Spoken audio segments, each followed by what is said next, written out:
What's the matter? Bit off more than you could chew? Who are you? Uncle Varka! You're back from Amsvartnir? Whoa! You're Varka? Grand Master of the Knights of Favonius? We could save the intros for later. Right now, let's get you all out of this hellhole. Follow me. I know somewhere you'll be safe.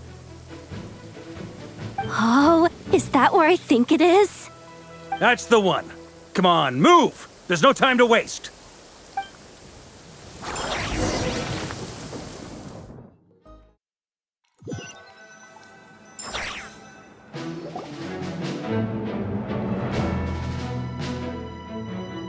Wow! Where are we? This is so well hidden. Well, that goes without saying. This is the Knights of Favonius' meeting place in Nod-Krai, and a contact hub for the Northern Intelligence Network, aka the black market of intel. No matter what faction you're with, it's the place to buy and sell information. Their headquarters are in Nod-Krai, but they've got contacts in every nation. As an expeditionary force on foreign soil, working with them has offered us the most effective way of getting our hands on reliable local intel. This is where we meet, so naturally, it's secure. Anyway, where were we?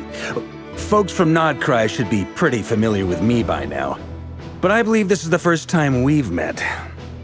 Allow me to introduce myself. I am Varka, Knight of Boreas, and Grand Master of the Knights of Favonius. We've heard all about you. This meeting's been a long time coming. You look way younger than Paimon expected, but you definitely have that Grand Master vibe. Well, I'm no spring chicken. Just not showing my age yet. Definitely feeling some of that back pain today, though. Rushed back from Amsvartnir without a wink of sleep, only to get right into another fight with that freshly revived maniac. Another? You mean you fought him before? Yep. He wasn't nearly as strong back then, but he was still a formidable foe. I brought some of the knights along to give him a little surprise, but he saw us coming from a mile off. My squad took heavy injuries, and I barely made it out alive myself. We knew it might have been our last chance, so we staked everything on it. But still, it wasn't enough to stop him. I tried tracking him down afterwards, but he didn't leave a trace. Even in his unhinged mental state, he's as cautious as any trained operative. So, I decided to come find you. And as luck would have it, turned up to find you being ambushed by the Wild Hunt. The rest, you already know. Is that why he's been frantically absorbing Kuvaki these past few days? Because he sees you as a threat? Maybe I'm part of the equation, but even if I weren't, I'm sure he'd still be gathering power. He's clearly working up towards something. Note to self, Uncle Varka's strength rating officially upgraded. Guess it's my turn to ask questions now. So, what exactly has been happening in Nod-Krai? Why has the Wild Hunt returned in humanoid form? And why is it after you? That's a long story, but I'll try to make it quick.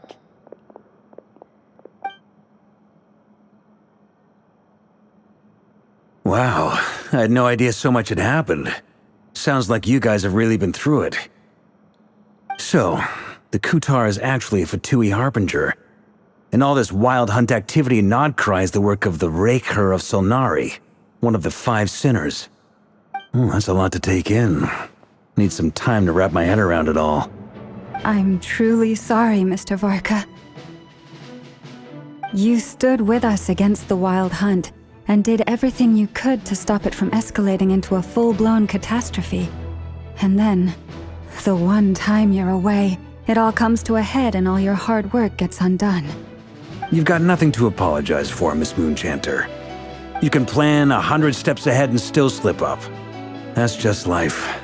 No one knows what tomorrow holds. You can't predict which way the wind will blow next. And, to be perfectly honest, I can't say I'm surprised. For all the times we've defeated the Wild Hunt in the past, we've never been able to completely wipe it out. Turns out, we were just delaying the inevitable. But now that a new variable has come into play, fate may well take a different course. A new variable? You mean us? Who else? And in a strange way, I think his resurgence might not be an entirely bad thing. The Wild Hunt is like an unrelenting force of nature, but Rerir is an individual with an agenda. He's gotta have a weak spot somewhere. That said, while Aino was explaining everything just now, some of the points that Mr. Flint's added caught my attention. You mean about our mystery ally? That's right. From what you've said, not only did they lead you straight to some key files, they also shielded Hisi Island from a lethal Kuvaki blast. I don't know who or what could pull something like that off. Heck, even Miss Columbina doesn't have a clue. I hadn't heard the story about those files. Would you mind repeating their titles for me? Wild Hunt Phenomena Log, a Nod-Krai and Ratnik's Field Journal, and Kuvaki Survey Log. Oh. No, still doesn't ring a bell. Another dead end. Guess all we can do now is hope that our mystery ally keeps showing up when we most need them.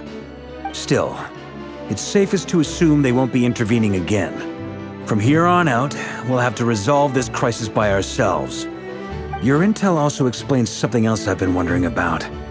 The reason I led my team to Amsfarnir was because we'd had reports about a possible source of the Wild Hunt showing up there. But once we looked into it, it turned out to be a red herring. I don't know who was behind it, but clearly, it served its purpose. I doubt it's by chance that he happened to make his comeback while my attention was diverted. And from everything you told me, it sounds like his scheming began well before his return. So maybe luring me away was all a part of his plan. But is it even possible that he orchestrated all of this by himself? The Moon Maiden and the Raker of Solnari, Nod-Krai of all places. The way everything is unfolding, it can't be a coincidence.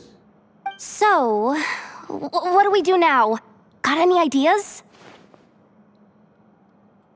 Right now, we've got at least 3 things to consider.